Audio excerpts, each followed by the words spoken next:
97ാമത്തെ amendment പ്രകാരം കൂട്ടിച്ചേർത്ത പാർട്ടാണ് 9B. അപ്പൊ ഓർത്തോണേ, അമർ ജ്യോതി അമൃത്സർ, അമർ ജവാൻ ജ്യോതി ന്യൂഡൽഹി, സ്വതന്ത്ര ജ്യോതി പോർട്ട് ബ്ലെയർ. നമ്മളെ ക്വസ്റ്റ്യൻ ഒക്കെ ചെയ്ത് നോക്കിയിട്ട് കുറച്ച് ദിവസമായില്ലേ?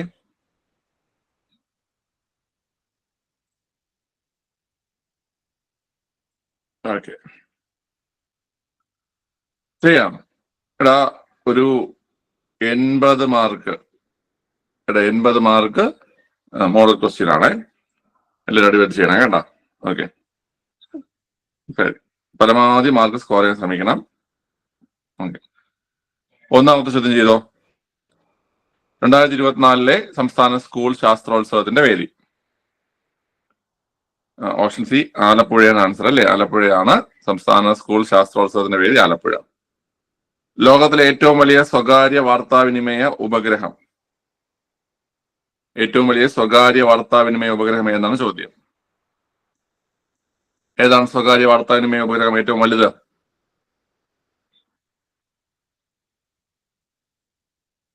അറിയാമെങ്കിൽ ഏറ്റവും വലിയ സ്വകാര്യ വാർത്താവിനിമയ ഉപഗ്രഹം ഏതാണ് ചോദ്യം.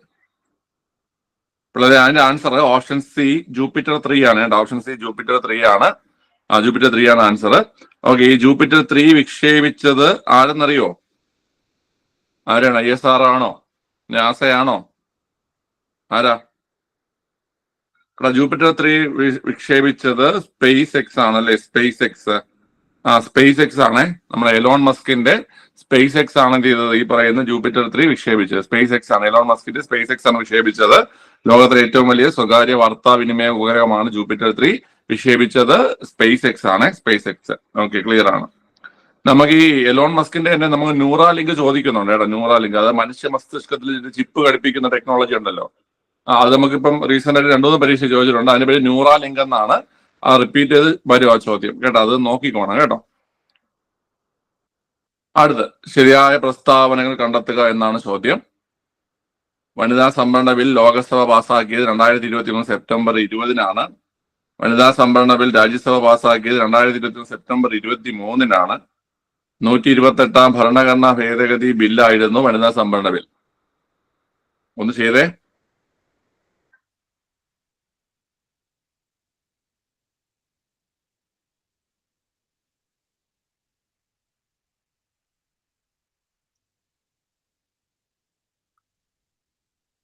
ഒരുപാട് ഒരു തെറ്റാണല്ലോ കമന്റ് ചെയ്യുന്നേ. നമ്മള് കുറച്ചു ദിവസം ചെയ്യാതായിരുന്നപ്പോ നിങ്ങൾ ഇതൊക്കെ മറന്നാടാ. വനിതാ സംവരണ ബിൽ, നാരീശക്തി വന്ദന അധിനിയം. നാരീശക്തി വന്ദന അധിനിയത്തെ കുറിച്ചാണ് പറയുന്നേ.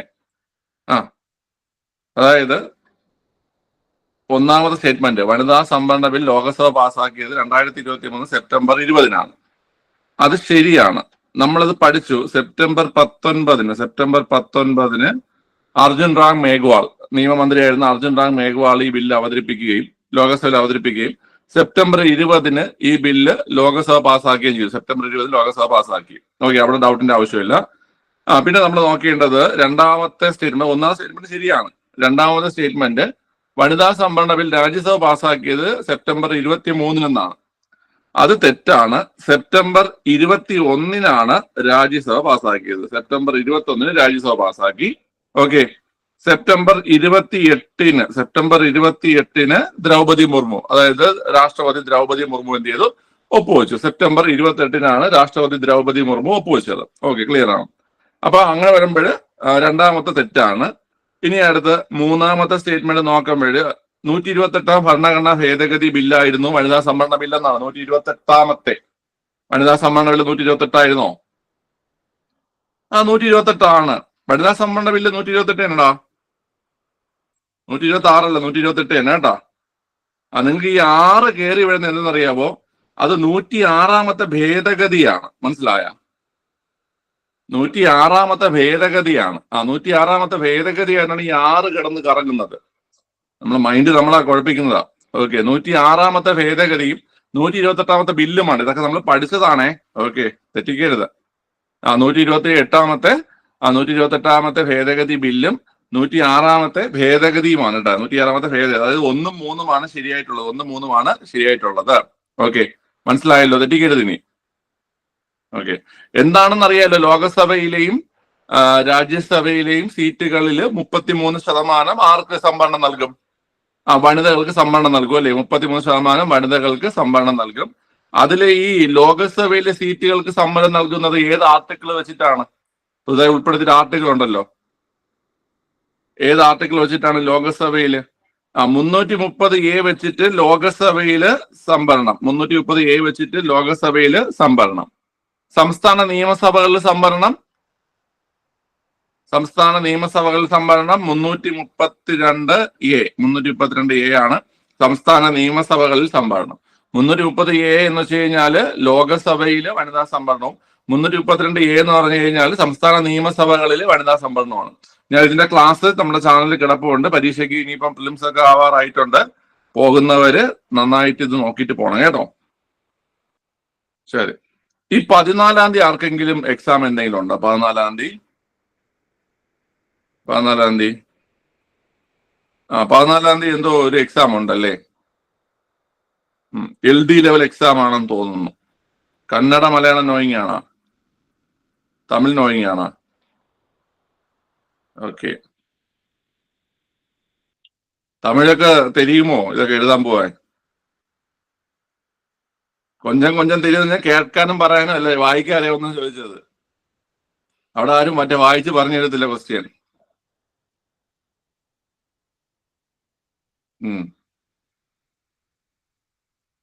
മലയാളം ലാംഗ്വേജ് ഉണ്ടാ?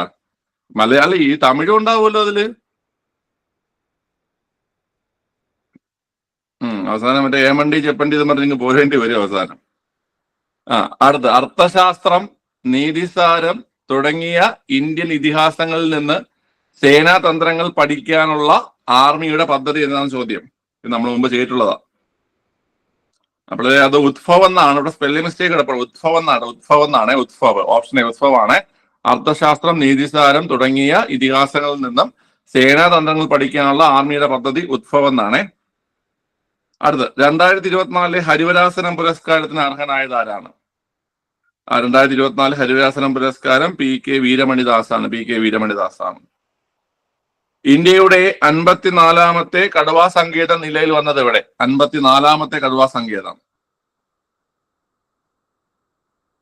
54-ാമത്തെ കടുവാ സങ്കേതം എവിടെയാടാ?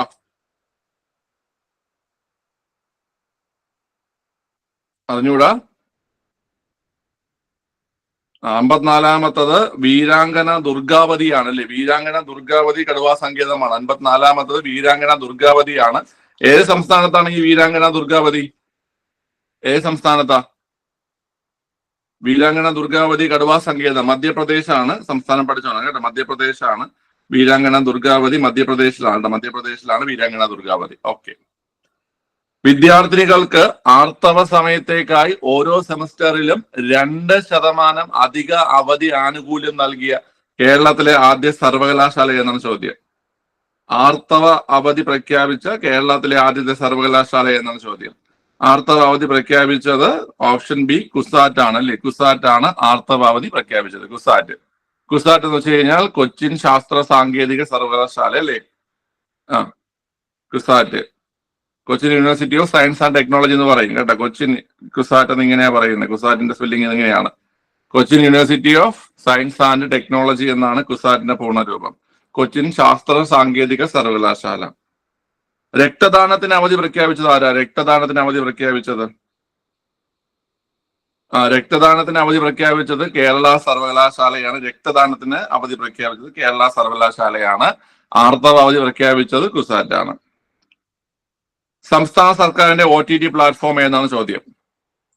സംസ്ഥാന സർക്കാരിന്റെ OTT പ്ലാറ്റ്ഫോമിന്റെ പേര് സി സ്പേസ് എന്നാണ് അല്ലെ? സി സ്പേസ് എന്നാണ് സംസ്ഥാന സർക്കാരിന്റെ OTT പ്ലാറ്റ്ഫോം. ആദ്യ ഇന്ത്യൻ നിർമ്മിത ഹൈഡ്രജൻ യാനം നിർമ്മിച്ച കമ്പനി ഏതാണ്?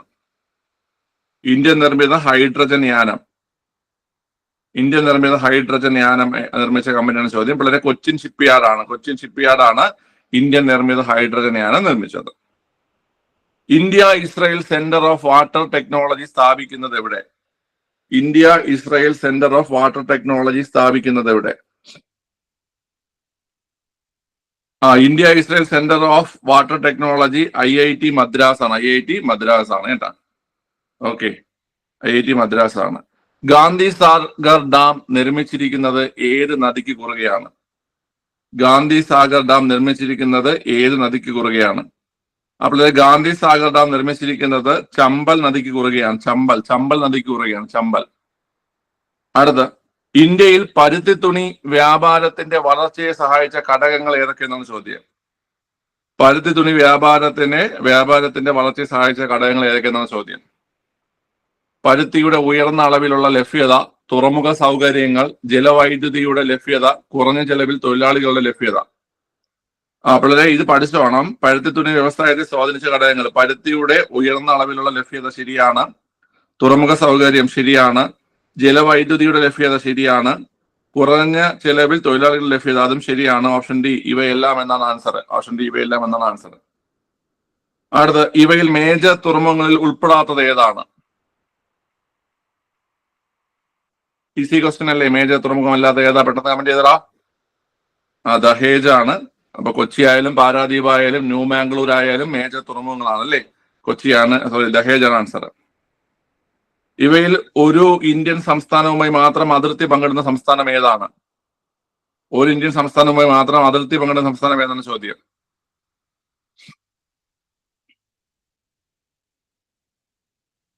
എന്തുവാ താമസം വേണോ ഇതിന്? ഇതൊക്കെ എളുപ്പ ക്വസ്റ്റ്യൻ നമ്മൾ ഒരുപാട് ചെയ്തിട്ടുണ്ട്. മേഘാലയ അല്ലേ? മേഘാലയ ആരുമായി മാത്രമേ അതിർത്തി പങ്കിടുന്നുള്ളൂ? മേഘാലയ ആരുമായി മാത്രമേ അതിർത്തി പങ്കിടുന്നുള്ളൂ? പറടാ, പറ.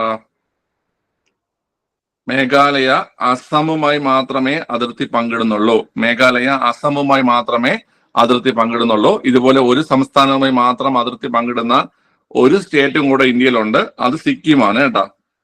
സിക്കിമിനും ഒരു അതിർത്തി മാത്രമേ ഉള്ളൂ. സിക്കിമിന്റെ ഒരേ ഒരു അതിർത്തി ഏതാ? സിക്കിമിന്റെ ഒരേ ഒരു അതിർത്തി വെസ്റ്റ് ബംഗാളാണ്. സിക്കിമിന്റെ ഒരു അതിർത്തി വെസ്റ്റ് ബംഗാളാണ്.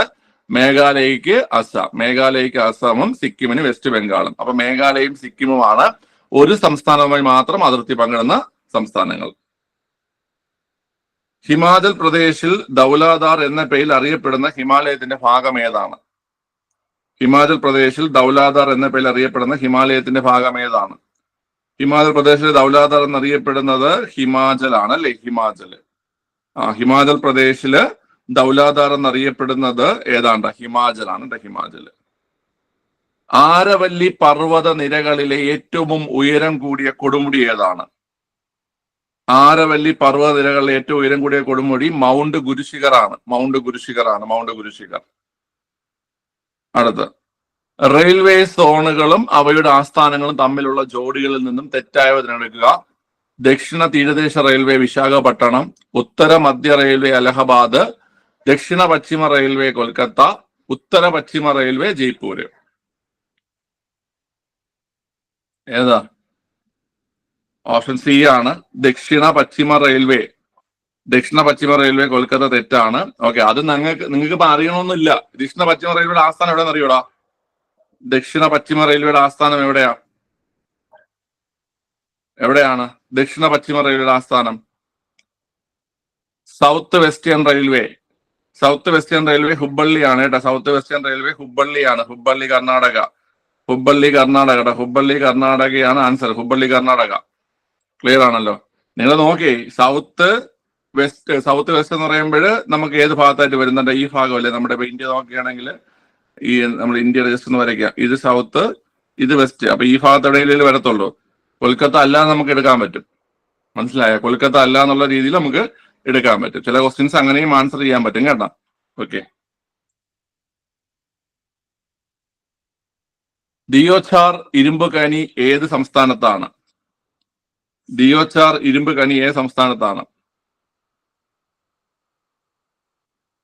അറിഞ്ഞുകൂടെ? സ്കിപ്പ് നിങ്ങൾ കമന്റ് ചെയ്യുള്ളൂ, മിണ്ടാതിരിക്കാതെ. ദിയോഛാർ ഇരുമ്പ് ഖനി ഒഡീഷയിലാണ് കേട്ടോ. ദിയോഛാർ ഇരുമ്പ് ഖനി കേട്ടോ. ഒഡീഷയിലാണ്. അതിനാണ് സ്കിപ്പ് അടിക്കുക. ഇതൊക്കെ ചോദിച്ചിട്ടുള്ള ക്വസ്റ്റൻ ആണ്, പ്രീവിയസ് ആണ് ഇതൊക്കെ. അതിനോടൊക്കെ നോട്ട് ചെയ്ത് പഠിച്ചു വേണം. അടുത്ത്, ഇന്ത്യയിൽ ചോളം കൃഷി ചെയ്യുന്നത് ഏത് കാലത്താണ്? നമ്മൾ മുമ്പും പലപ്പോഴും ചെയ്തിട്ടുള്ള ക്വസ്റ്റൻ ആണ്. ചോളം കൃഷി ഉഷ്ണകാലത്തും ശൈത്യകാലത്തും ചെയ്യുന്നുണ്ട്. ഉഷ്ണകാലത്തും ചെയ്യും, ശൈത്യകാലത്തും ചെയ്യും. ഓക്കെ.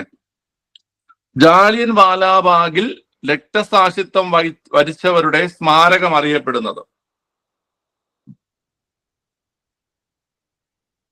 പിള്ളേർ ഏതാണ്ട അമർ ജ്യോതി എന്നാണ് അല്ലെ? അമർ ജ്യോതി. ജാലിയൻ വാലാബാഗിൽ രക്തസാക്ഷിത്വം വരിച്ചവരുടെ സ്മാരകം അറിയപ്പെടുന്നത് അമർ ജ്യോതി എന്നാണ്. അമർ ജ്യോതി സ്ഥിതി ചെയ്യുന്നത് എവിടെയാ? അമർ ജ്യോതി സ്ഥിതി ചെയ്യുന്നത് എവിടെയാടാ? എവിടെയാ അമർ ജ്യോതി സ്ഥിതി ചെയ്യുന്നേ? അത് അമൃത്സറിലാണ് അല്ലെ? പഞ്ചാബിലെ അമൃത്സറിലാണ്. സ്ഥിതി ചെയ്യുന്നത്. ഓക്കെ. അമർ ജവാൻ ജ്യോതി സ്ഥിതി ചെയ്യുന്നത് എവിടെയാ? അമർ ജവാൻ ജ്യോതി സ്ഥിതി ചെയ്യുന്നത് ന്യൂഡൽഹിയിലാണ്. സ്വതന്ത്ര ജ്യോതി സ്ഥിതി ചെയ്യുന്നത് എവിടെയാ? സ്വതന്ത്ര ജ്യോതി സ്ഥിതി ചെയ്യുന്നത് പോർട്ട് ബ്ലെയർ അല്ലെ? പോർട്ട് ബ്ലെയറിലാണ് സ്വതന്ത്ര ജ്യോതി സ്ഥിതി ചെയ്യുന്നത്. പോർട്ട് ബ്ലെയറിന്റെ പേരൊക്കെ ഇപ്പൊ മാറ്റിയിട്ടുണ്ട്. എന്താണ് പോർട്ട് ബ്ലെയറിന്റെ പേര്? ശ്രീ വിജയപുരം എന്നാക്കിയിട്ടുണ്ട്. ശ്രീ വിജയപുരം. പോർട്ട് ബ്ലെയറിന്റെ പുതിയ പേര് ശ്രീ വിജയപുരം എന്നാണ്. അപ്പൊ ഓർത്തോണേ, അമർ ജ്യോതി അമൃത്സർ, അമർ ജവാൻ ജ്യോതി ന്യൂഡൽഹി, സ്വതന്ത്ര ജ്യോതി പോർട്ട് ബ്ലെയർ. അടുത്ത് നല്ല ക്വസ്റ്റ്യൻ ആണ്. സിവിൽ നിയമലംഘനത്തിലൂടെ ഗാന്ധിജി മുന്നോട്ട് വെച്ച ആശയങ്ങളിൽ ഉൾപ്പെടാത്തത് ഏത്?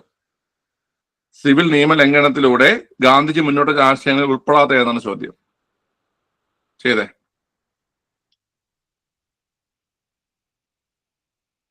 സിവിൽ നിയമലംഘനത്തിലൂടെ മുന്നോട്ട് വെച്ചത് ഉപ്പ് നികുതി എടുത്തു കളയുക, സമ്പൂർണ്ണ മദ്യനിരോധനം നടപ്പിലാക്കുക, രാഷ്ട്രീയ തടവുകാരെ വിട്ടയക്കുക, വിദേശ വസ്ത്രങ്ങളുടെ ഇറക്കുമതിക്ക് ചുമതല നികുതി കുറയ്ക്കുക. അതില്ലായിരുന്നു.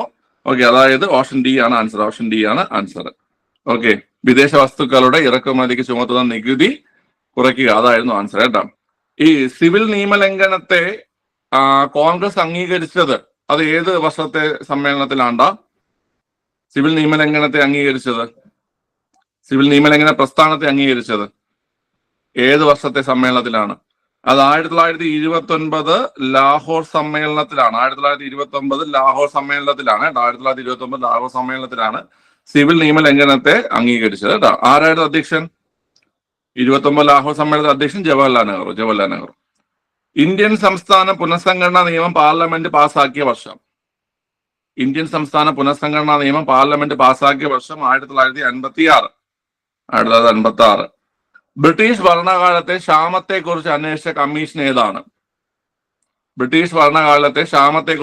കമ്മീഷനാണ് റിച്ചാർഡ് സ്ട്രാച്ചി കമ്മീഷൻ അല്ലെ? കമ്മീഷനാണ് ആൻസർ. ബ്രിട്ടീഷ് ഭരണകാലത്തെ ക്ഷാമത്തെക്കുറിച്ച് അന്വേഷിച്ചത് റിച്ചാർഡ് സ്ട്രാച്ചി കമ്മീഷനാണ്. സ്വാതന്ത്ര്യത്തിന് ശേഷം മുസ്ലിം ഭൂരിപക്ഷ പ്രദേശങ്ങൾ പാകിസ്ഥാനിലും ബാക്കിയുള്ള പ്രദേശങ്ങളെ ഇന്ത്യയിലും നിലനിർത്താനുള്ള തീരുമാനം നടപ്പാക്കുന്നതിൽ ഉണ്ടായ ശരിയായ ബുദ്ധിമുട്ടുകൾ എന്തെല്ലാം? മുസ്ലിം ഭൂരിപക്ഷ പ്രദേശങ്ങൾ പാകിസ്ഥാനിലും ബാക്കിയുള്ള പ്രദേശങ്ങൾ ഇന്ത്യയിലും നിലനിർത്താനുള്ള തീരുമാനം നടപ്പിലാക്കുന്നതിൽ ഉണ്ടായ ബുദ്ധിമുട്ടുകൾ എന്തെല്ലാമെന്ന് ചോദ്യം. ഭൂമിശാസ്ത്രപരമായ ബന്ധമില്ലാത്ത പ്രദേശങ്ങൾ യോജിപ്പിച്ച് പാകിസ്ഥാൻ രൂപീകരിക്കാൻ തീരുമാനിച്ചു. എല്ലാ മുസ്ലിം ഭൂരിപക്ഷ പ്രദേശങ്ങളും പാകിസ്ഥാനിൽ ചേരാൻ താല്പര്യം പ്രകടിപ്പിച്ചില്ല. മുസ്ലിം ഭൂരിപക്ഷ പ്രദേശങ്ങൾ ഉണ്ടായിരുന്ന പഞ്ചാബിലും ബംഗാളിലും മുസ്ലിങ്ങളല്ലാത്തവർ ഭൂരിപക്ഷമുള്ള പ്രദേശങ്ങൾ ഉൾപ്പെട്ടിരുന്നതിനാൽ ഈ പ്രദേശങ്ങൾ വിഭജിക്കേണ്ടി വന്നു. രണ്ട് രാജ്യങ്ങളുടെയും അതിർത്തിയിലുണ്ടായിരുന്ന ന്യൂനപക്ഷങ്ങൾ വലിയ തോതിൽ ആക്രമിക്കപ്പെട്ടു. ഇത് നല്ലൊരു ചോദ്യമാണ്. ഇതിലെ പോയിന്റ്സ് എല്ലാം നിങ്ങൾ ഓർത്തിരുന്നോണം. ഓപ്ഷൻ എ ആണ്. ഇവയെല്ലാം ശരിയാണ് കേട്ടോ. അതായത് സ്വാതന്ത്ര്യത്തിന് ശേഷം മുസ്ലിം ഭൂരിപക്ഷ പ്രദേശങ്ങൾ പാകിസ്ഥാനിലും ബാക്കിയുള്ള പ്രദേശങ്ങളെ ഇന്ത്യയിൽ നിലനിർത്താനുള്ള തീരുമാനം നടപ്പിലാക്കുന്നതിൽ ഉണ്ടായ ശരിയായ ബുദ്ധിമുട്ടുകളാണ് ഈ പറഞ്ഞിരിക്കുന്നത്. ഇത് പിന്നീട് നിങ്ങൾ വായിച്ചു വെക്കുക, അല്ലെങ്കിൽ എവിടെയെങ്കിലും നോട്ട് ചെയ്ത് വെക്കുകയാണ് വേണ്ടത്. ഓക്കെ. ബ്രിട്ടീഷുകാർ ഉപേക്ഷിച്ചു പോകുന്നത് ചെളിയുടെയും അഴുക്കിന്റെയും കൂമ്പാരമായിരിക്കും. ആരുടെ വാക്കുകളാണിവ? അത് രവീന്ദ്രനാഥ് ടാഗോറിന്റെ വാക്കുകളാണ് കേട്ടോ. ഓക്കെ. എടാ, നാളെ മുതൽ എല്ലാ ദിവസവും നിങ്ങൾക്ക് വർക്കൗട്ട് ഉണ്ടാവും. ഇപ്പൊ ഞാൻ ഉദ്ദേശിക്കുന്നത് വെച്ച് കഴിഞ്ഞാൽ നമ്മള് പ്രിലിംസ് നിലവാരത്തിലുള്ള എല്ലാ ചോദ്യങ്ങളും നമ്മൾ കംപ്ലീറ്റ് ചെയ്തു. ഓക്കെ. ഇനി നമ്മൾ LGS പ്രിലിംസ് നമുക്കിനി അടുത്ത 2023-ലും 2024-ലും ചോദിച്ച മെയിൻസ് ചോദ്യങ്ങൾ, അതായത് 10th ലെവൽ മെയിൻസിനും മറ്റൊക്കെ ചോദിച്ച സ്റ്റാൻഡേർഡ് ചോദ്യങ്ങൾ വർക്കൗട്ട് ചെയ്യേണ്ട സമയമാണ്. നമുക്ക് ഓരോ വിഷയമായിട്ട് എടുത്തിട്ട് നമുക്ക് ജോഗ്രഫി, ഹിസ്റ്ററി, കോൺസ്റ്റിറ്റ്യൂഷൻ അങ്ങനെ എടുത്ത് നമുക്ക് ചെയ്യേണ്ട സമയമാണ്. ഓക്കെ, ക്ലിയർ ആണല്ലോ? അപ്പൊ അത് നമുക്ക് നാളെ, അതുപോലെ അതിൻ്റെ ഇടയ്ക്ക് നമുക്ക് ഇതുപോലെ എവിടെ നിന്നൊക്കെ കിട്ടുന്ന മോഡൽ ക്വസ്റ്റ്യൻസ് നമുക്ക് എന്ത് ചെയ്യാം, വർക്കൗട്ട് ചെയ്യാം. ഓക്കെ അല്ലേ? അപ്പം ഇനി അത് എല്ലാ ദിവസവും ഉണ്ടാവും 5 മണിക്ക്. ഒരു 5 മിനിറ്റ് 5:45 വരെ നമുക്ക് എന്ത് ചെയ്യാം. ഓക്കെ. എനിക്ക് വയ്യ, എനിക്ക് തുമ്മലായിരുന്നു, കുറെ നേരം തുമ്മി ഞാൻ തളർന്നുപോയി, ക്ഷീണിച്ചിരിക്കുകയാണ്. ഓക്കെ. തേഭാഗ സമരം നടന്ന സംസ്ഥാനം. തേഭാഗ സമരമൊക്കെ സ്ഥിരം ചോദിക്കുന്നതാണ് ബംഗാള്. അടുത്ത്, കോൺഗ്രസ് പാർട്ടിക്കുള്ളിൽ കോൺഗ്രസ് സോഷ്യലിസ്റ്റ് വിഭാഗത്തിന് നേതൃത്വം നൽകിയവരിൽ ഉൾപ്പെടാത്തത് ആരാണ്? ജവഹർലാൽ നെഹ്റു, സുഭാഷ് ചന്ദ്രബോസ്, ഗാന്ധിജി, ജയപ്രകാശ് നാരായൺ, അരുൺ ആസിഫ് അലി. മൂന്നാമതിരിക്കുന്ന ആള് മാത്രം ഇല്ലായിരുന്നു, ഗാന്ധിജി ഇല്ലായിരുന്നു. ഓപ്ഷൻ ഡി മൂന്നാമത്തെ ആളാണ് കേട്ടോ. കോൺഗ്രസ് സോഷ്യലിസ്റ്റ് വിഭാഗത്തിന് നേതൃത്വം നൽകിയത് ആരൊക്കെയെന്നാണ് ചോദ്യം. ജവഹർലാൽ നെഹ്റു ഉണ്ടായിരുന്നു, സുഭാഷ് ചന്ദ്രബോസ്, ജയപ്രകാശ് നാരായൺ, അരുൺ ആസിഫ് അലി ഇവരൊക്കെ ഉണ്ടായിരുന്നു. ഉൾപ്പെടാത്തത് ഗാന്ധിജിയാണ്. കർമ്മയോഗി പത്രത്തിന്റെ സ്ഥാപകൻ ആര്? കർമ്മയോഗി പത്രത്തിന്റെ സ്ഥാപകൻ അരബിന്ദോ ഘോഷാണ്. ഇന്ത്യയിൽ ഫാദർ ഓഫ് കമ്മ്യൂണൽ പൊളിറ്റിക്സ് എന്നറിയപ്പെടുന്നത് ആരെയാണ്? ഇന്ത്യയിലെ ഫാദർ ഓഫ് കമ്മ്യൂണൽ പൊളിറ്റിക്സ് എന്നറിയപ്പെടുന്ന ആരെയാണ്? ഫാദർ ഓഫ് കമ്മ്യൂണൽ പൊളിറ്റിക്സ് എന്നറിയപ്പെടുന്ന ആരെടാ പറഞ്ഞേ? ആർക്കും അറിഞ്ഞൂടാ? Father of communal politics note ചെയ്ത് വെക്കുക, അറിയൂടെ നോട്ട് ചെയ്ത് വെക്കുക. ഓപ്ഷൻ എ മിന്റോ പ്രഭു ആണ് കേട്ടോ. Father of communal politics Minto പ്രഭു ആണ് ഫാദർ ഓഫ് കമ്മ്യൂണൽ പൊളിറ്റിക്സ് കേട്ടോ, നോട്ട് ചെയ്ത് വെക്കുക. അഡ്മിനിസ്ട്രേറ്റീവ് ട്രൈബ്യൂണലുകളുടെ രൂപീകരണത്തിന് നിദാനമായ ഭരണഘടനാ ഭേദഗതി. അഡ്മിനിസ്ട്രേറ്റീവ് ട്രൈബ്യൂണല് 42-ാം ഭേദഗതി 1976. 42-ാം ഭേദഗതി 1976.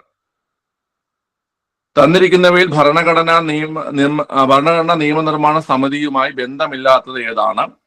ആദ്യ സമ്മേളനത്തിൽ പങ്കെടുത്ത വനിതാ പ്രതിനിധികളുടെ എണ്ണം 6 ഭരണഘടനാ നിർമ്മാണ സഭയുടെ ആദ്യ യോഗം ചേർന്നത് 46 ഡിസംബർ 9. സഭയെ ആദ്യമായി അഭിസംബോധന ചെയ്തത് ഗുൽസാരിലാൽ നന്ദയാണ്. നിയമനിർമ്മാണ സഭയുടെ സ്ഥിരം അധ്യക്ഷൻ ഡോക്ടർ രാജേന്ദ്ര പ്രസാദ് ആണ്. ഓക്കെ. ആദ്യ സമ്മേളനത്തിൽ പങ്കെടുത്ത വനിതാ പ്രതിനിധികളുടെ എണ്ണം 6. ശരിയോ തെറ്റോ? അത് തെറ്റാണ്. 6 എത്രയാണ്ടാ? 6 എത്രയാണ്? 9. ഓക്കെ. ഭരണഘടനാ നിർമ്മാണ സഭയുടെ ആദ്യ യോഗം 46 ഡിസംബർ 9 ശരിയല്ലേ? ശരിയാണ്. അടുത്ത്, സഭയെ ആദ്യമായി അഭിസംബോധന ചെയ്തത് ഗുൽസാരി ലാൽ നന്ദയാണ്. അത് തെറ്റാണ്. സഭയെ ആദ്യമായി അഭിസംബോധന ചെയ്തത് ആരാണ്ടാ? ആദ്യമായി അഭിസംബോധന ചെയ്തതാണ് താൽക്കാലിക അധ്യക്ഷനാണ് സച്ചിദാനന്ദ സിൻഹ. JB കൃപലാനിയാണ്, അല്ലെങ്കിൽ ആചാര്യ കൃപലാനിയാണ് ആദ്യമായി അഭിസംബോധന ചെയ്തത്. ആചാര്യ കൃപലാനിയാണ് ആദ്യമായിട്ട് അഭിസംബോധന ചെയ്തത്. ഓക്കെ. അപ്പം 3 തെറ്റാണ്. നിയമനിർമ്മാണ സഭയുടെ സ്ഥിരം അധ്യക്ഷൻ ഡോക്ടർ രാജേന്ദ്ര പ്രസാദ് ആണ് കേട്ടോ. ഓക്കെ. ഇത് നിങ്ങൾ മറക്കരുത്. ആദ്യമായി അഭിസംബോധന ചെയ്തത് JB കൃപലാനി, താൽക്കാലിക അധ്യക്ഷൻ സച്ചിദാനന്ദ സിൻഹ, സ്ഥിരം അധ്യക്ഷൻ രാജേന്ദ്ര പ്രസാദ്. ഈ 3 ആൾക്കാരുടെയും ചോദ്യങ്ങൾ മറക്കരുത്. അപ്പൊ ഇവിടെ തെറ്റായിട്ടുള്ളത് 1ഉം 3ഉമാണ്. ഇനി ഈ ക്വസ്റ്റ്യനിൽ തന്നെ നിങ്ങൾക്ക് ഈ ഒന്നാമത്തെ സ്റ്റേറ്റ്മെന്റ് നിങ്ങൾക്ക് അറിയത്തില്ല. ആദ്യ സമ്മേളനത്തിൽ പങ്കെടുത്ത വനിതാ പ്രതിനിധികളുടെ എണ്ണം 6 എന്നൊക്കെ ഡൗട്ട് വരും. കാരണം നമുക്കിപ്പം വേറൊരു സംഖ്യ നമ്മൾ പഠിക്കുന്നുണ്ട് അല്ലെ, 17 എന്നൊരു സംഖ്യ നമ്മൾ പഠിക്കുന്നുണ്ട്. ഓക്കെ. 17 എന്താ സംഖ്യ? 17 ക്വസ്റ്റ്യൻ എന്താണ്ടേ? ടോട്ടൽ വനിതകൾ. മലയാളികളും 17 തന്നെയാ വരുന്നേ. ടോട്ടൽ വനിതകൾ അല്ലെങ്കിൽ ഭരണഘടനാ നിർമ്മാണ സമിതിയിലെ ആകെ വനിതകളുടെ എണ്ണം 17. ആകെ മലയാളികളുടെ എണ്ണവും 17. ഓക്കെ. ആകെ വനിതകൾ 17, ആകെ മലയാളികളും 17. ഇന്ത്യ വിഭജനത്തിന് ശേഷം വനിതകൾ എത്രയായിടാ? ഇന്ത്യ വിഭജനത്തിന് ശേഷം വനിതകളുടെ എണ്ണം 15 മാറി. ഓക്കെ. ഇന്ത്യ വിഭജനത്തിന് ശേഷം വനിതകളുടെ എണ്ണം 15 മാറി. ഓക്കെ. ശരി, അത് ഓർത്തോണേ. 17. മലയാളി വനിതകൾ എത്ര പേരാ? മലയാളി വനിതകൾ 3 പേരാണ്. മലയാളി വനിതകൾ 3 പേര്. നമ്മളത് എപ്പോഴും പറയുന്നത് തന്നെയാണ്. ആനി മസ്കറിൻ, അമ്മു സ്വാമിനാഥൻ, ദാക്ഷായണി വേലായുധൻ അല്ലേ? ആനി മസ്കറിൻ, അമ്മു സ്വാമിനാഥൻ, ദാക്ഷായണി വേലായുധൻ. അതിൽ ആനി മസ്കറിൻ തിരുവിതാംകൂറിൽ നിന്നും, അമ്മു സ്വാമിനാഥനും ദാക്ഷായണി വേലായുധനും മദ്രാസിൽ നിന്നുമാണ്. ഓക്കെ, ക്ലിയർ ആണല്ലോ? അപ്പൊ അത് ഓർത്തോണം. അപ്പൊ ഞാൻ പറഞ്ഞതെന്ന് വെച്ച് കഴിഞ്ഞാൽ ഇപ്പൊ ഒന്നാമത്തെ സ്റ്റേറ്റ്മെന്റ് നിങ്ങൾക്ക് ഡൗട്ട് വന്നു എന്ന് വിചാരിക്കുക. നിങ്ങൾ മൂന്നാമത്തെ സ്റ്റേറ്റ്മെന്റ് നിങ്ങൾക്ക് അറിയായിരിക്കും. മൂന്നാമത്തെ സ്റ്റേറ്റ്മെന്റ് അതായത് ഈ പറയുന്ന JB കൃപലാനി ആണെന്നുള്ള കാര്യം, ഗുൽസാരി ലാൽ നന്ദ അല്ല എന്നുള്ള കാര്യം അറിയാം. നിങ്ങൾ നോക്കുമ്പോൾ മൂന്നാമത്തെ വെച്ചിട്ടുള്ള 2 ഓപ്ഷനേ ഉള്ളൂ അല്ലേ? മൂന്നാമത്തെ വെച്ചിട്ടുള്ള 2 ഓപ്ഷനേ ഉള്ളൂ. അതായത് എയും സിയും മാത്രമേ ഉള്ളൂ. ഓക്കെ. അപ്പൊ നിങ്ങൾക്ക് ബാക്കി 2 അവിടെ വെട്ടിക്കളയാം. ബാക്കി 2 നിങ്ങൾക്ക് കളയാം. ഓക്കെ. ഇനി നമുക്ക് നോക്കുമ്പോൾ 1, 3, 2, 3 ഉണ്ട്. രണ്ടാമത്തെ സ്റ്റേറ്റ്മെന്റ് നോക്കുമ്പോൾ എന്താണ് 46 ഡിസംബർ 9 ആദ്യ യോഗം ചേർന്നത്. അത് ശരിയാണെന്ന് അറിയാം. ഓക്കെ, അപ്പൊ അത് വെച്ചിട്ട് നമുക്ക് എന്ത് ചെയ്യാം? സി വെട്ടിക്കളയാം. ഓക്കെ, ഞാനിത് പറയണമെന്ന് വെച്ച് കഴിഞ്ഞാൽ ഇനിയിപ്പം 10th ലെവൽ പരീക്ഷ, അപ്പൊ 10th മെയിൻസിലേക്ക് നമ്മൾ പോകുന്ന സമയത്ത്, അതായത് നമ്മൾ സെക്രട്ടേറിയറ്റ് പോയ ലാബ് അസിസ്റ്റന്റ് മെയിൻസ് പരീക്ഷയിലേക്ക് പോകുന്ന സമയത്ത് നമ്മൾ ഈ രീതിയിൽ എലിമിനേഷൻ ചെയ്തെടുക്കേണ്ട ഉത്തരങ്ങൾ ഉണ്ടാവും. ഓക്കെ, അപ്പൊ അതുകൊണ്ടാണ് ഞാൻ നിങ്ങൾക്ക് ഇത് പറഞ്ഞു തരുന്നത്. അപ്പൊ നിങ്ങൾക്ക് ആ ലോജിക്ക് മനസ്സിലായോടാ? ഒന്നാമത്തെ ഇപ്പൊ നിങ്ങളിപ്പോ സംശയമാണെങ്കിൽ നിങ്ങൾ നോക്കേണ്ട രീതിയാണ് ഞാൻ പറയുന്നത്. ഒന്നാമത്തെ സംശയമാണെങ്കിൽ ഓക്കെ, എന്തെങ്കിലുമൊക്കെ ഒരു മാർഗം നമുക്ക് ഉത്തരത്തിലേക്ക് എത്താൻ ഉണ്ടാവും കേട്ടോ. ഇന്ത്യൻ ഭരണഘടനയുടെ പാർട്ട് 9B എന്തുമായി ബന്ധപ്പെട്ടിരിക്കുന്നു? 9B തെറ്റിക്കരുത്. 9B സഹകരണ സ്ഥാപനങ്ങളാണ്. 9B സഹകരണ സ്ഥാപനങ്ങളാണ്. അവിടെ തന്നെ നിങ്ങൾ ഒരു കാര്യം കൂടെ പഠിച്ചു വേണം. ഈ 9B എന്ന് പറയുന്ന പാർട്ട് കൂട്ടിച്ചേർത്തത് 2011 2011 97ാം ഭേദഗതിയിലാണ്. 97ാം ഭേദഗതി പ്രകാരം 97ാമത്തെ അമെന്റ്മെന്റ് പ്രകാരം കൂട്ടിച്ചേർത്ത പാർട്ടാണ് 9B. മനസ്സിലായ?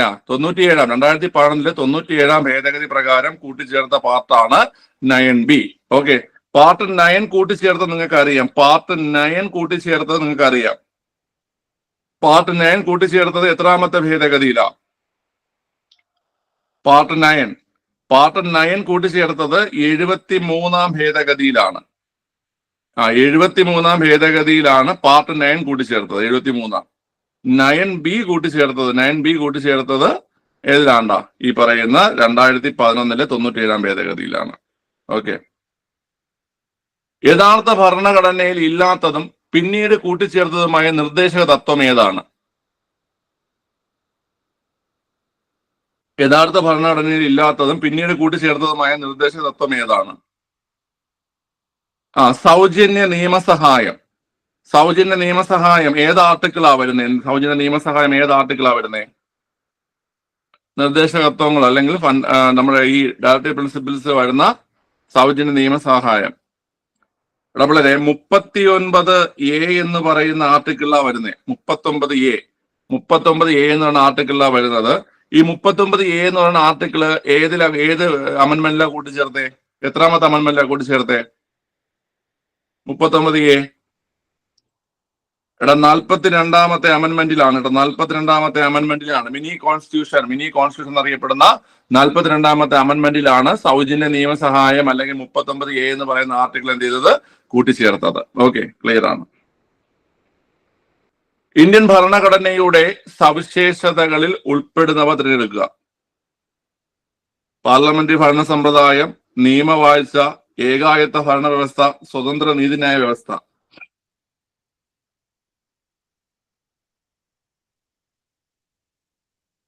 ശ്രദ്ധിച്ചൊക്കെ ചെയ്യടേ. നിങ്ങൾ വായിക്കുന്നില്ല. നിങ്ങൾ നേരെ ക്വസ്റ്റ്യനൊക്കെ നേരെ വായിക്കടാ. എന്തുവാ മിസ്റ്റേക്കുകൾ ഇനി വരുത്തരുത്. ഓരോ മാർക്കിനും 0.33 മാർക്കിന് വരെ ഇമ്പോർട്ടൻസ് ഉള്ള കാലമാണ്. ഏതാ? പാർലമെന്ററി ഭരണ സമ്പ്രദായം ഇന്ത്യൻ ഭരണഘടനയുടെ സവിശേഷതയിൽ നമ്മൾ പഠിക്കുന്നുണ്ട്. നിയമവാഴ്ചയും പഠിക്കുന്നുണ്ട്. സ്വതന്ത്ര നീതിന്യായ വ്യവസ്ഥയും പഠിക്കുന്നുണ്ട്. ഏകായത്ത ഭരണ വ്യവസ്ഥ എന്നൊരു കാര്യം നമ്മൾ ഭരണഘടനയുടെ സവിശേഷതകളിൽ നമ്മൾ പഠിക്കുന്നില്ല.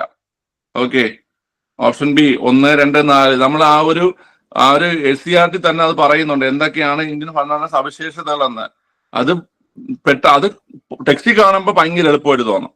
പക്ഷെ ക്വസ്റ്റ്യനിൽ ഇതുപോലെ കാണുമ്പോൾ പലർക്കും ഡൗട്ടാണ്. അത് പഠിപ്പിക്കുമ്പോൾ എപ്പോഴും പറയുന്നതാണ് നിങ്ങളിത് റിവിഷൻ ചെയ്തോണം, ഇല്ലെങ്കിൽ നിങ്ങൾക്കത് പാടായിട്ട് വരുമെന്ന് എക്സാം ഹാളിൽ. കാരണം ടെക്സ്റ്റ് കാണുമ്പോൾ ഇതൊക്കെ നമുക്ക് അറിയാവുന്നതാണെന്നൊരു ഫീല് വരികയും പെട്ടെന്ന് നമ്മൾ വായിച്ചു വിടുകയും ചെയ്യും. പക്ഷെ പിന്നീട് ക്വസ്റ്റ്യൻ വരുന്ന സമയത്ത് പ്രശ്നമാണ്. രാഷ്ട്രപതി നിയമിക്കുന്ന പദവി അല്ലാത്തത് ഏതാണ്?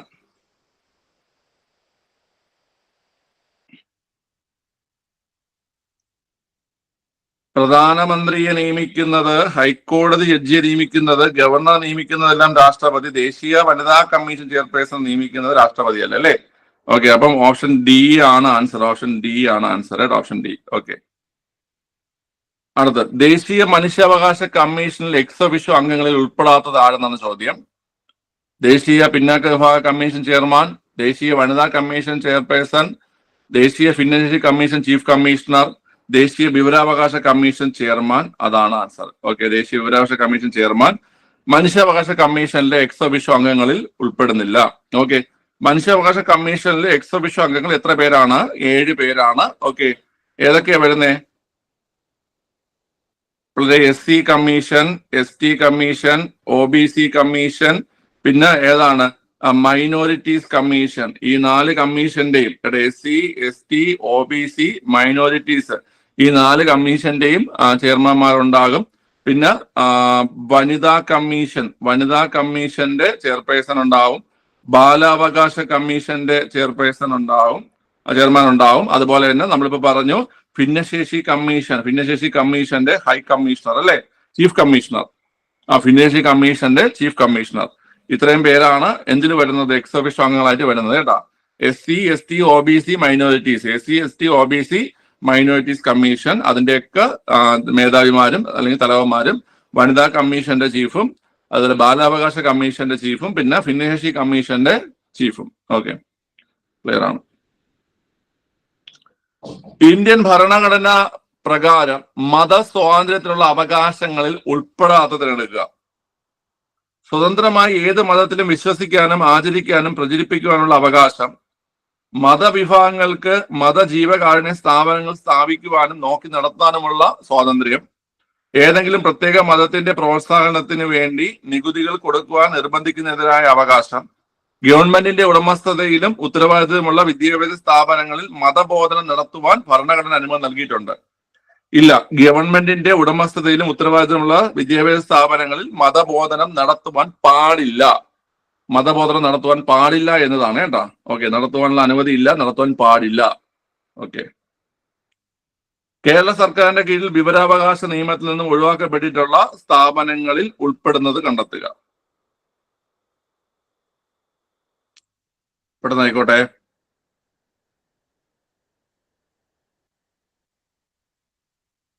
വളരെ special branch CID, crime branch CID, district special branch of all district cities, ഇവയെല്ലാം ഉൾപ്പെടുന്നുണ്ട്.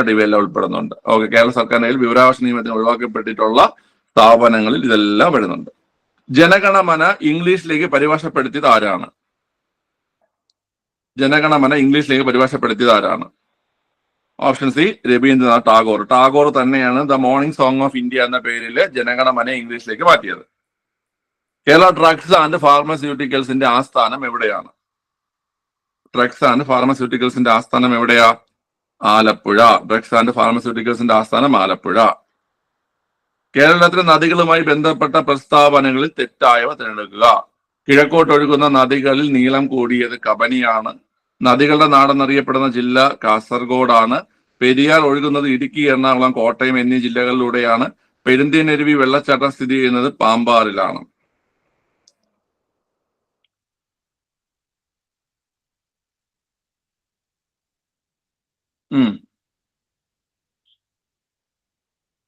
ചെയ്തോ?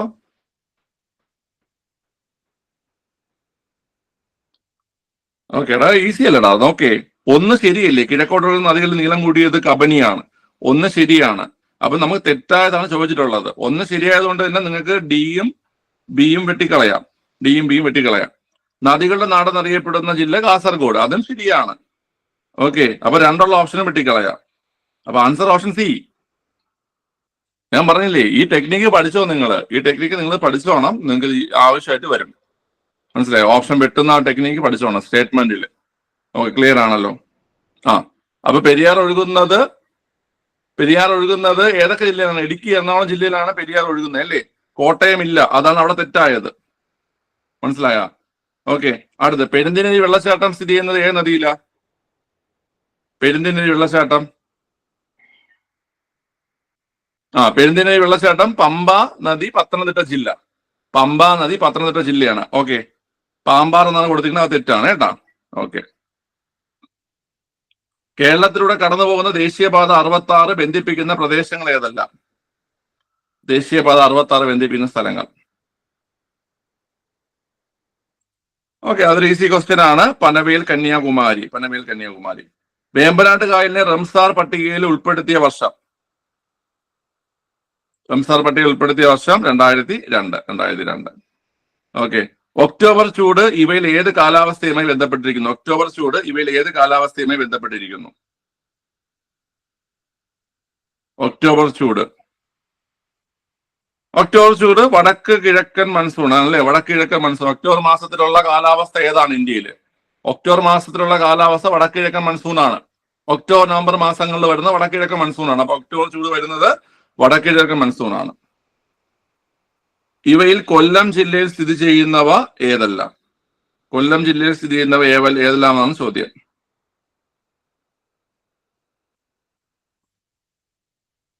വളരെ ജടായുപ്പാറ കൊല്ലം ജില്ലയിലാണ്. ചടയമംഗലം. ചരൽക്കുന്ന് കൊല്ലം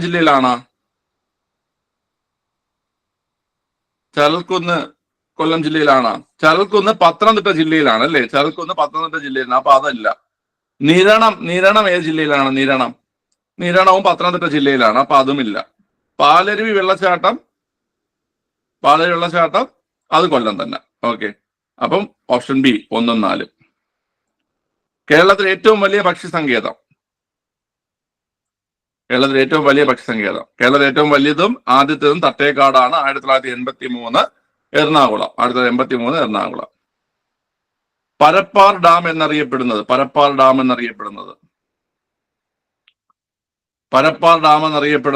തെന്മല ഡാമാണ് അല്ലേ? തെന്മല ഡാമാണ്. ആ, മാറാട് ബീച്ച് ഏത് ജില്ലയിലാണ്? മാറാട് ബീച്ച് ഏത് ജില്ലയിലാണ്? മാറാട് ബീച്ച് കോഴിക്കോട് ജില്ലയിലാണ് മാറാട് ബീച്ച്. വാട്ടർ മെട്രോ പദ്ധതി ആരംഭിച്ച ആദ്യ ഇന്ത്യൻ സംസ്ഥാനം ഏത്? വാട്ടർ മെട്രോ ആരംഭിച്ചത് കൊച്ചിയിലാണ്, കേരളത്തിലാണ് അല്ലേ? വാട്ടർ മെട്രോ കൊച്ചി, കേരളത്തിലാണ്. എന്നാൽ നമുക്കിപ്പോ റീസെന്റ് ചോദിച്ചൊരു ചോദ്യമുണ്ട്. അണ്ടർ വാട്ടർ മെട്രോ എവിടെയാണ്ടാ? അത് കൊൽക്കത്ത. വാട്ടർ മെട്രോ കൊച്ചിയും അണ്ടർ വാട്ടർ മെട്രോ കൊൽക്കത്തയുമാണ്. Under water Kolkata. മനുഷ്യത്വമാണ് മനുഷ്യന്റെ ജാതി ആരുടെ വാക്കുകളാണ് ഇത്? മനുഷ്യത്വമാണ് മനുഷ്യന്റെ ജാതി ശ്രീനാരായണ ഗുരുവിന്റെ വാക്കുകളാണ്. വിദ്യാഭ്യാസ രംഗത്ത് വിദേശ മിഷണറിമാരുടെ പ്രവർത്തനങ്ങളുമായി ബന്ധപ്പെട്ട ശരിയായ പ്രസ്താവന തെളിയിക്കുക. ഓക്കെ. ബേസൽ ഇവാഞ്ചലിക്കൽ മിഷൻ സൊസൈറ്റിയിൽ അംഗമായ ബെഞ്ചമിൻ ബെയ്ലി 1846 ഇംഗ്ലീഷ് മലയാളം നിഘണ്ടു പ്രസിദ്ധീകരിച്ചു. രാജ്യസമാചാരം, പശ്ചിമോദയം എന്നീ പേരുകളിൽ ഹെർമൻ ഗുണ്ടർട്ട് 1847 2 മലയാളം പത്രങ്ങൾ ആരംഭിച്ചു. മലബാറിലെ വിദ്യാഭ്യാസ പ്രചാരണത്തിന് നേതൃത്വം ഏറ്റെടുത്തത് ബേസൽ ഇവാഞ്ചലിക്കൽ മിഷൻ ആയിരുന്നു.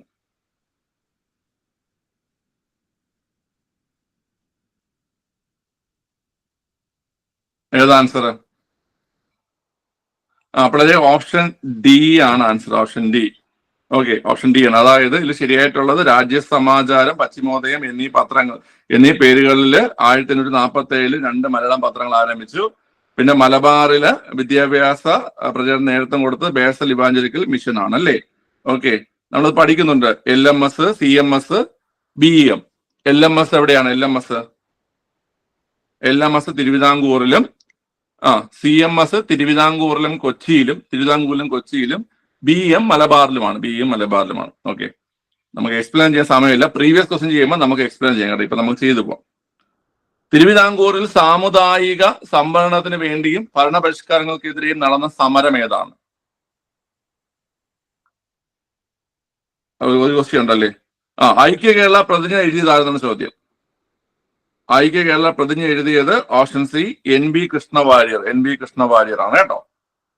തിരുവിതാംകൂറിൽ സാമുദായിക സംവരണത്തിനും ഭരണപരിഷ്കാരങ്ങൾക്കുമെതിരെ നടന്ന സമരം ഏതാണ്?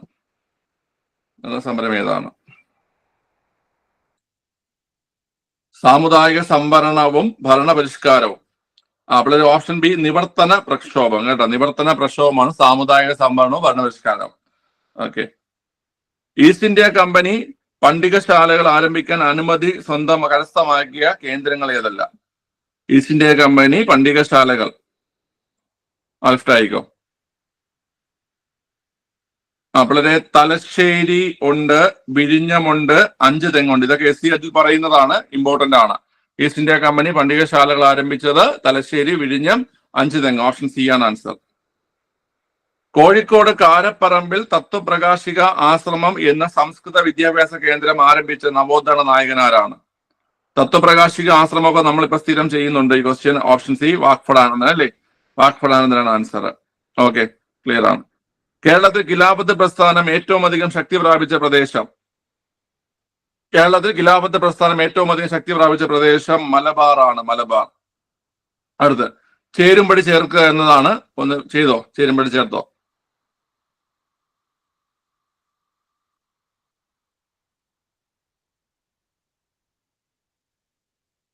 ഓക്കെ, നോക്കാം. മാറുമറയ്ക്കൽ സമരം. മാറുമറയ്ക്കൽ സമരം ഏതാടാ? ചാന്നാലകൾ. അപ്പൊ ഒന്ന് ഏത് വരും? ഒന്ന് ഡി വരും അല്ലെ? ഒന്ന് ഡി വരും. ഇനി നോക്കണം, ഒന്ന് ഡി എവിടെയെങ്കിലും ഉണ്ടെന്ന് നോക്കണം. ഒന്ന് ഡി. ഒന്ന് ഡി കിടക്കുന്ന ഒരൊറ്റ ഓപ്ഷനേ ഉള്ളൂ, ഓപ്ഷൻ ഡി ആണ്. ഡി ഒരെണ്ണേ വരുന്നുള്ളൂ. മനസ്സിലായ? പിന്നെ നോക്കുകയാണ് രണ്ട് മന്നത്ത് പത്മനാഭൻ. എന്താണ്? സവർണ രണ്ട് എ. ഓക്കെ, അപ്പൊ അതും കൂടെ ആകുമ്പോ കൺഫേം ആയി. ഓക്കെ, ക്ലിയർ ആണ്. പിന്നെ ഉള്ളത് ഏതാണ്ട് A G Velayudhan. A G Velayudhan ഏതാണ്? എ ജി വേലായുധൻ വരുന്നത് ഏതാണ്? എ ജി വേലായുധൻ വരുന്നത് പാലിയം സത്യാഗ്രഹം അല്ലെ? പാലിയം സത്യാഗ്രഹം 47 പാലിയം സത്യാഗ്രഹം. ഓക്കെ, അടുത്ത് ക്ഷേത്രപ്രദക്ഷിണ വിളംബരം 1936 November 12 Chithira Thirunal. Okay, British മേൽക്കോയ്മ തിരുവിതാംകൂർ അംഗീകരിച്ചത് ഏത് ഭരണാധികാരിയുടെ കാലത്താണ്? ബ്രിട്ടീഷ് മേൽക്കോയ്മ തിരുവിതാംകൂർ അംഗീകരിച്ചത് ഏത് ഭരണാധികാരിയുടെ കാലത്താണ്? ഓക്കെ, വളരെ അവിട്ടം തിരുനാൾ ബാലരാമവർമ്മയാണ് അല്ലേ? അവിട്ടം തിരുനാൾ ബാലരാമവർമ്മയുടെ കാലഘട്ടത്തിലാണ് ബ്രിട്ടീഷ് മേൽക്കോയ്മ തിരുവിതാംകൂർ അംഗീകരിക്കുന്നത് അല്ലേ? ഓക്കെ, അല്ല, അവിട്ടം തിരുനാൾ അല്ലല്ലോ. അവിട്ടം തിരുനാൾ 1895 അല്ലേ? 1795 അല്ലേ? 1795 ആകുമ്പോൾ കാർത്തിക തിരുനാളാണ് കേട്ടോ. കാർത്തിക തിരുനാളാണ്. കാർത്തിക തിരുനാൾ 1795 ബ്രിട്ടീഷ് മേൽക്കോയ്മ തിരുവിതാംകൂർ അംഗീകരിക്കുന്നത് കേട്ടാ. ഓക്കെ, കാർത്തിക തിരുനാളാണ്. കാർത്തിക തിരുനാൾ കേട്ടോ. ഓക്കെ, നമ്മൾ ഈ അവിട്ടം തിരുനാളിന് എന്തോ ഒരു പോയിന്റ് ഇല്ലേ സാർ? അതെന്തോ സംഭവം? ഈ ബ്രിട്ടീഷ് മേൽക്കോയ്മയായിട്ട് ബന്ധപ്പെട്ടിട്ട് ഒരു പോയിന്റ് ഇല്ലേ? ഒരു പോയിന്റ് ഉണ്ട്, ഞാൻ നോക്കിയിട്ട് പറഞ്ഞുതരാടാ. എനിക്ക് ഇത് മാത്രമേ ഓർമ്മ വന്നുള്ളൂ. 1795. എനിക്ക് തോന്നുന്നത് ഇത് ദുർബലനായ ഭരണാധികാരി അദ്ദേഹത്തിന്റെ കാലഘട്ടത്തിലാണ് ബ്രിട്ടീഷ് ഭരണം. നോക്കിയിട്ട് പറയാം. പൂർണ്ണമായി അംഗീകരിച്ചാണോ? അത് മറ്റേത് വന്നിട്ട് ഇതല്ലേ സാർ? മറ്റേ എന്താണ് അവര് സൈനിക സഹായ വ്യവസ്ഥയിൽ ഒപ്പൊക്കെ വെച്ചത് മറ്റേ രണ്ടാമത്തെ ആളുടെ കാലഘട്ടത്തിലല്ലേ സാർ? അതിനുശേഷം മേൽക്കോയ്മ അംഗീകരിക്കുന്നതല്ലേ അവിട്ടം തിരുനാളിന്റെ കാലത്ത്? അല്ല, മേൽക്കോയ്മ 1795. നമുക്ക് 1798 വരെ ഇദ്ദേഹം അല്ലേ ഭരിക്കുന്നേ? 98 വരെ. ഓക്കെ, അത് ക്ലിയർ ചെയ്തിട്ടിരിക്കാം കേട്ടോ. ഓക്കെ, അടുത്ത മലബാർ ജില്ലാ കോൺഗ്രസിന്റെ പ്രഥമ സമ്മേളനത്തിന് അധ്യക്ഷത വഹിച്ചത് ആരാണ്? മലബാർ ജില്ലാ കോൺഗ്രസിന്റെ പ്രഥമ സമ്മേളനത്തിന് അധ്യക്ഷത വഹിച്ചത് ആരടാ? വളരെ ഓപ്ഷൻ ബി ആനി ബസന്റ് ആണ്. Annie Besant. വൈറ്റമിൻ എയുടെ കുറവ് മൂലം മങ്ങിയ വെളിച്ചത്തിൽ കാഴ്ച കുറയുന്ന രോഗം ഏതാണ്? മങ്ങിയ വെളിച്ചത്തിൽ അപ്പോൾ നിശാന്തത. ഇവയിൽ ഈച്ച മുഖേന പകരുന്ന രോഗം ഏതാണ്? ഈച്ച മുഖേന പകരുന്നത് കോളറ ഈച്ച മുഖേനം, വയറിളക്കവും ഈച്ച മുഖേനയാണ്. അപ്പൊ ഓപ്ഷൻ എ വരും അല്ലെ? ഓപ്ഷൻ എ ആണ് ആൻസർ. എന്തിനെ കുറിച്ചുള്ള പഠനമാണ് ഓട്ടോളജി? ഓട്ടോളജി നമ്മൾ ചെവി, ഞാൻ പറയുന്നത് ചെവി എന്ന് പറഞ്ഞാൽ ഓട്ടയാണ്. 2 ഓട്ടയാണ് ചെവിയിൽ. ഓട്ടോളജി ചെവി. ഇടുപ്പല്ല് സന്ധി ഏതുതരം സന്ധിക്ക് ഉദാഹരണമാണ്? ഇടുപ്പല്ല് സന്ധി ഏതുതരം സന്ധിക്ക് ഉദാഹരണമാണ്? വളരെ ഗോളര സന്ധിയാണ് അല്ലെ? ഗോളര സന്ധിയാണ്. ഇടുപ്പല്ല് എന്ന് പറഞ്ഞാൽ ഗോളര സന്ധിയാണ്. ഇടുപ്പല്ല് അതുപോലെ തോളല്ലൊക്കെ എന്ന് പറഞ്ഞാൽ ഗോളര സന്ധിയാണ് കേട്ടോ. ശരിയായ പ്രസ്താവന തിരഞ്ഞെടുക്കുക. ശരീരത്തിന് ആവശ്യമായ രക്തം പമ്പ് ചെയ്യുക എന്നതാണ് ഹൃദയത്തിന്റെ ധർമ്മം. അർബുദം ബാധിക്കാത്ത ശരീരഭാഗമാണ് ഹൃദയം. വലത് ഏട്രിയത്തിനും വലത് വെൻട്രിക്കലിനും ഇടയിൽ ബൈക്കസ്പിഡ് വാൽവ് സ്ഥിതി ചെയ്യുന്നു. ഹൃദയത്തിന്റെ സങ്കോച വികാസങ്ങൾ തുടക്കം കുറിക്കുന്നത് സ്പന്ദന നിരക്ക് നിയന്ത്രിക്കുന്നതുമായ ഭാഗമാണ് എസ് എ നോഡ്.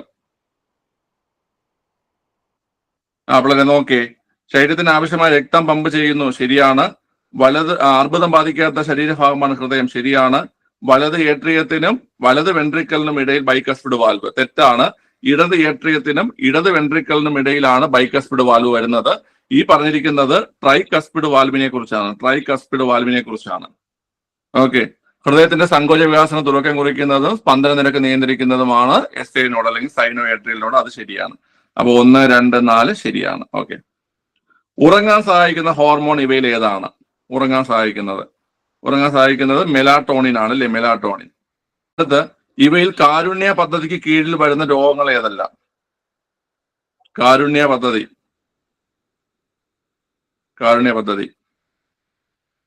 ഓക്കെ. കാരുണ്യ പദ്ധതി കീഴിൽ ഏതൊക്കെ വരൂടാ? ഹീമോഫീലിയ, ക്യാൻസർ അല്ലേ? ഓപ്ഷൻ ബി ആണ് ഹീമോഫീലിയയും ക്യാൻസറും. ഇവയിൽ മുടിയുടെ ആരോഗ്യത്തിന് സഹായിക്കുന്ന ജീവകം ഏതാണ്? മുടിയുടെ ആരോഗ്യത്തിന് സഹായിക്കുന്ന ജീവകം ഏതാണ് ചോദ്യം.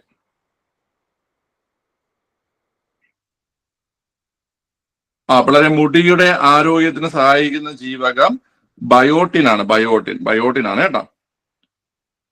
ഇവയിൽ ഏവിയൽ ഇൻഫ്ലുവൻസ വൈറസ് പരത്തുന്ന രോഗം ഏതാണ്? ഏവിയൽ ഇൻഫ്ലുവൻസ വൈറസ് പരത്തുന്ന രോഗം ഏതാണ്? അവിടെ ഏവിയൽ ഇൻഫ്ലുവൻസ വൈറസ് പരത്തുന്ന രോഗമാണ് പക്ഷിപ്പനി. താഴെ പറയുന്നതിൽ പുകവലി മൂലമുണ്ടാകുന്ന രോഗങ്ങൾ ഏവ? പുകവലി, ഇതൊക്കെ സ്ഥിരം ചോദിക്കുന്നത്, പെട്ടെന്ന് ചെയ്യാൻ പറ്റുന്നതാ.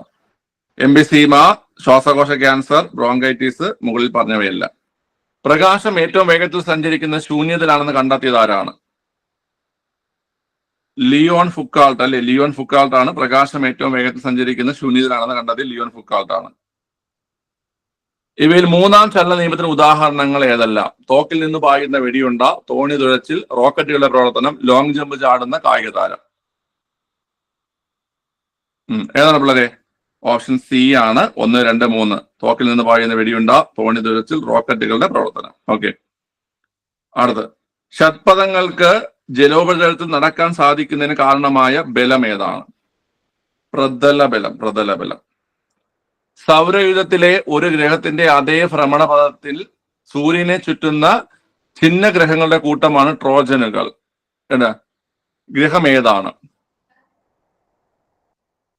സൗരയൂഥത്തിൽ ഒരു ഗ്രഹത്തിന്റെ അതേ ഭ്രമണപഥത്തിൽ സൂര്യനെ ചുറ്റുന്ന ഛിന്നഗ്രഹങ്ങളുടെ കൂട്ടമാണ് ട്രോജനുകൾ. ട്രോജനുകൾ എന്ന് പറഞ്ഞാൽ ഏതാണ്ടാ? അത് വ്യാഴമാണ് കേട്ടോ. വ്യാഴം. ഓക്കെ. വ്യാഴത്തിന്റെ അതേ ഭ്രമണപാതയിൽ തന്നെ സൂര്യനെ ചുറ്റുന്നുണ്ട്. ഏതാണ് ഈ ട്രോജനുകൾ കേട്ടോ. ഓക്കെ. സബ്ഷൽ ഇലക്ട്രോൺ വിന്യാസവുമായി ബന്ധപ്പെട്ട പ്രസ്താവനകളിൽ ശരിയായവ തിരഞ്ഞെടുക്കുക. ലെഫ്റ്റ് ആവട്ടെ, 4 ദിവസത്തിനോടെ ഉള്ളു, പോണേ പൊക്കോ. ആറ്റത്തിലെ ഇലക്ട്രോണുകൾ സബ്ഷെല്ലിൽ വിന്യസിക്കപ്പെടുന്നത് ഊർജം കുറഞ്ഞ സബ്ഷെല്ലിൽ നിന്നും കൂടിയതിലേക്ക് എന്ന ക്രമത്തിലാണ്. സബ്ഷെൽ ഇലക്ട്രോൺ വിന്യാസം എഴുതുമ്പോൾ സബ്ഷെല്ലുകളുടെ ഇടതുവശത്ത് ചേർക്കുന്ന സംഖ്യയാണ് ഇലക്ട്രോണുകളുടെ എണ്ണം. സബ്ഷെൽ ഇലക്ട്രോൺ വിന്യാസം എഴുതുമ്പോൾ സബ്ഷെല്ലുകളുടെ വലതുവശത്ത് മുകളിലായി എഴുതുന്ന സംഖ്യയാണ് ഷെൽ നമ്പർ. അപ്പോൾ ഇത് ഏതാണ്? ശരിയായത് ആറ്റത്തിന്റെ ഇലക്ട്രോൺ സബ്ഷെല്ലിൽ വിന്യസിക്കപ്പെടുന്ന ഊർജം കുറഞ്ഞ സബ്ഷെല്ലിൽ നിന്ന് കൂടിയത് എന്ന ക്രമത്തിലാണ്. ഓക്കെ. അടുത്ത, ഏത് ലോഹത്തിന്റെ അയിരാണ് പൈറോലൂസൈറ്റ്? ഏതാണ്ടാ? മാംഗനീസ് ആണല്ലേ? മാംഗനീസ്. ആവർത്തന പട്ടികയിൽ SP ബ്ലോക്കുകൾ അറിയപ്പെടുന്നത്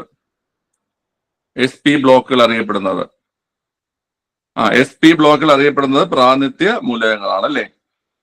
ഓക്കെ. അടുത്ത്, മഞ്ഞളിൽ കാണപ്പെടുന്ന ആൽക്കലോയിഡ് ഇത് വെച്ചാൽ വർണ്ണവസ്തുവാണ് ഉദ്ദേശിക്കുന്നത് കേട്ടോ. കുർക്കുമിൻ. മഞ്ഞളിൽ കാണപ്പെടുന്ന വർണ്ണവസ്തു കുർക്കുമിനാണ്. അടുത്ത, ഉയർന്ന താപനിലയിൽ പദാർത്ഥങ്ങൾ അയോണീകരിക്കപ്പെടുന്ന അവസ്ഥയിൽ നിലനിൽക്കുന്ന പദാർത്ഥത്തിന്റെ അവസ്ഥ ഏതാണ് ചോദ്യം. ഉയർന്ന താപനിലയിൽ പദാർത്ഥങ്ങൾ അയോണീകരിക്കപ്പെട്ട അവസ്ഥയിൽ നിലനിൽക്കുന്ന പദാർത്ഥത്തിന്റെ അവസ്ഥയാണ് ചോദ്യം. ഏതാ? ഓപ്ഷൻ സി പ്ലാസ്മയാണ് കേട്ടോ. പ്ലാസ്മ. ഓക്കെ. ശരി. അപ്പൊ നമ്മള് 80 ചോദ്യങ്ങൾ കംപ്ലീറ്റ് ആക്കിയിരിക്കുകയാണ്.